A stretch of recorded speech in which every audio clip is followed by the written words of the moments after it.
राज्य शासनाच्या विविध विभागाच्या सेवा व्हॉट्सअपद्वारे उपलब्ध करून देण्याकरता राज्य शासनाने मेटा संस्थेसोबत सामंजस्य करार केला आहे।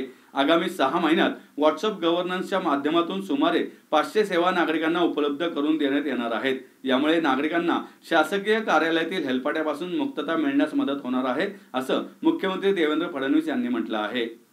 आंतरराष्ट्रीय सहकार वर्षानिमित्त श्री गणेश कला क्रीडा मंच येथे आयोजित गृहनिर्माण संस्था व अपार्टमेंट्स महाधिवेशनाच्या समारोप प्रसंगी ते बोलत होते। यावेळी केंद्रीय सहकार राज्यमंत्री मुरलीधर मोहोळ, माहिती तंत्रज्ञान मंत्री ॲडव्होकेट आशिष शेलार, आमदार प्रवीण दरेकर, हेमंत रासने, राज्याचे सहकार आयुक्त दीपक तावरे, महाराष्ट्र राज्य सहकारी बँकेचे प्रशासक विद्याधर आनसकर, महाराष्ट्र राज्य सहकारी गृहनिर्माण संस्था आणि अपार्टमेंट्स महासंघाचे अध्यक्ष सुहास पटवर्धन, वरिष्ठ उपाध्यक्ष सीताराम राणे, उपाध्यक्ष प्रकाश दरेकर आदी उपस्थित होते। मुख्यमंत्री फडणवीस म्हणाले, राज्यातील सहकार विभागाची सर्व कार्यालये ऑनलाईन करण्याची कार्यवाही करण्यात येत असून येत्या 3 महिन्यात सहकार प्रणाली विकसित करून सहकार विभागाच्या सर्व प्रकारच्या सेवा ऑनलाईन पद्धतीने उपलब्ध करून देण्यात येतील। सहकारी गृहनिर्माण संस्थांच्या स्वयं पुनर्विकासाकरता राज्य शासनाच्या वतीने 18 निर्णय घेतले आहेत। संस्था स्वयं पुनर्विकासामुळे सर्वसामान्य नागरिकांच्या घराच्या चटई क्षेत्रात वाढ होऊन त्यांना सुमारे 1100 चौरस फूटपर्यंत क्षेत्रफळाचे घर बांधून मिळत आहेत। त्यामुळे सहकाराकडून समृद्धीकडे वाटचाल करताना स्वयं पुनर्विकास संकल्पनांचा स्वीकार करावा लागेल। मुरलीधर मोहोळ म्हणाले, आपला देश हा कृषीप्रधान असून जवळपास 40% लोकसंख्या सहकाराशी जोडली गेली आहे। यामध्ये साखर कारखाना, दूध संघ, नागरी बँका, गृहनिर्माण संस्था आहेत। सहकाराकडून समृद्धीकडे या संकल्पनेच्या सहकार खाते समृद्ध करण्यासाठी पंतप्रधान नरेंद्र मोदी यांनी स्वतंत्र सहकार मंत्रालय निर्माण केले। तेव्हापासून या देशातील सहकार क्षेत्रात अनेक क्रांतिकारी निर्णय घेण्यात आल्याचं त्यांनी सांगितलं। ॲडव्होकेट शेलार म्हणाले, सायबर सुरक्षा आणि माहिती तंत्रज्ञानाचा वापर ही काळाची गरज असून त्यांचा सहकारी संस्थांनी वापर करावा। यामुळे सहकारी क्षेत्रातील संभाव्य धोका टाळण्यास मदत होईल।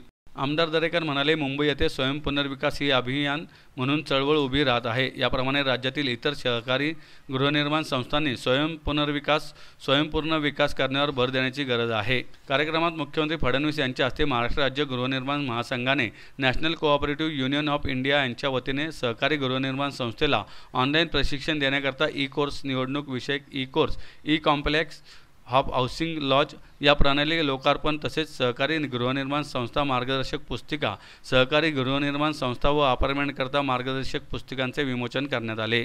सहकार आयुक्तांच्या अध्यक्षतेखाली एक समिती तयार केली होती। या समितीचा अहवाल आलेला आहे। मी आपल्याला आश्वस्त करतो की पुढच्या 1 महिन्यामध्ये या अहवालावर कारवाई करून अपार्टमेंट ऍक्ट मध्येही जे कालानुरूप आवश्यक डेलिगेशन आहेत ते डेलिगेशन्स आम्ही उभे करू, जेणेकरून अपार्टमेंट्स आणि त्याच्या रिडेव्हलपमेंट करता ज्या अनेक अडचणी आहेत त्या अडचणी आपल्याला निश्चितपणे पूर्ण करता येतील। एक महत्त्वाचा विषय जो स्वयं पुनर्विकासाचा आहे, मला असं वाटतं की स्वयं पुनर्विकास एक अशी संकल्पना आहे की ज्यातनं सहकारातनं समृद्धी काय असू शकते।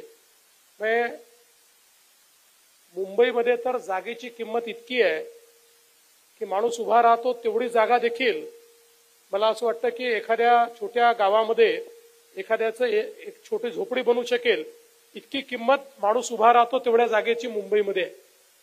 आणि म्हणून या स्वयं पुनर्विकासामुळे मुंबईतल्या जो सामान्य गरीब माणूस आहे, ज्याच्याकडे 300, 350, 400 चौरस फुटाचं घर आहे आणि ज्याला रिडेव्हलपमेंट मध्ये 400च्या ऐवजी 450 मिळायचं, 550 मिळायचं, आज स्वयं पुनर्विकासामुळे त्याला 400च्या ऐवजी 800, 900, 1000 आणि 1100 स्क्वेअर फुटाचं घर मिळतं आहे। आणि मी स्वतः ते बघून आलो। मला या ठिकाणी प्रवीणजींनी ती घरं दाखवली आणि म्हणून अनेक निर्णय 18 निर्णय आपण स्वयं पुनर्विकासाचे घेतलेले आहेत। अजूनही काही निर्णय आपण त्या ठिकाणी घेणार आहोत।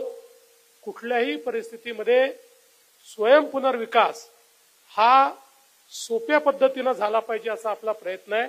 आणि आता तर त्याच्यात एक अजून आपल्याला निर्णय करायचा आहे, तो म्हणजे क्लस्टर पद्धतीने स्वयं पुनर्विकास, की ज्यातनं एखाद्या भागामध्ये आपल्याला केवळ इमारती नाही तर अमेनिटीजही तयार करता येतील, ग्रीन स्पेसेसही तयार करता येतील, अशा प्रकारचा प्रयत्न देखील आपण मोठ्या प्रमाणात त्या ठिकाणी करणार आहोत।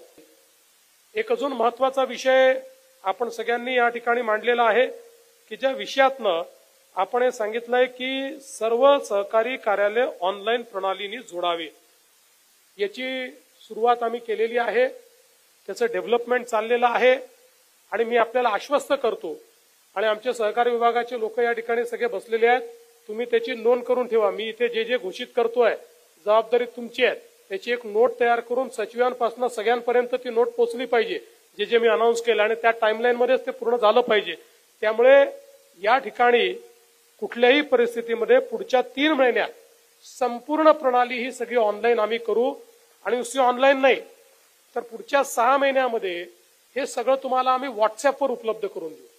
आता आम्ही व्हॉट्सअप गव्हर्नन्स करतोय. व्हॉट्सअप सोबत आमचं मेटा सोबत करार झालाय आणि सगळ्या सेवा म्हणजे तुम्ही पेमेंट देखील व्हॉट्सअपवर करू शकाल आणि परवानग्याही व्हॉट्सअपवर घेऊ शकाल. अशा प्रकारची व्हॉट्सअपची प्रणाली आम्ही आता एक व्हॉट्सअप गव्हर्नन्स हा प्रकार आम्ही आणलेला आहे. त्याचं डेव्हलपमेंट आमचं जवळपास झालंय. आता एक एक सेवा त्याच्यावर ऑनबोर्डिंग चाललेली आहे. 500 सेवा त्याच्या माध्यमातून देणार आहोत. पण आता मी सहकार विभागाला सांगतो की सहकार विभागाने सगळ्यात पहिले त्याच्यावर आपल्या सेवा ऑनबोर्डिंग करायच्या आहेत, जेणेकरून या सगळ्या गोष्टी म्हणजे त्या ठिकाणी नोंदणी असेल, थकबाकी असेल, वसुली असेल, बोर्ड असेल, सुनावणी असेल, सगळ्या गोष्टी या ऑनलाईन त्या ठिकाणी होतील. आणि त्यातनं निश्चितपणे एक मला असं वाटतं की कोणालाही हेलपाटे मारण्याची गरज पडणार नाही, वेळ खराब करण्याची गरज पडणार नाही. कारण सगळ्या या सहकारी संस्था ज्या आपल्या गृहनिर्माणच्या आहेत, या संस्थेचे पदाधिकारी आपला व्यवसाय सांभाळून, आपल्या नोकऱ्या सांभाळून त्या ठिकाणी हे काम करतात. ते काही फुल टाइम त्यांचं काम नाही आहे आणि त्यांना जर हेलपाटे मारावे लागले तर त्यांच्याकरता ते अडचणीचं होतं. त्यामुळे सगळ्या हेलपाट्यापासनं तुम्हाला पूर्णपणे त्या ठिकाणी कसं आम्हाला मुक्ती देता येईल ती मुक्ती आम्ही देणारच आहोत.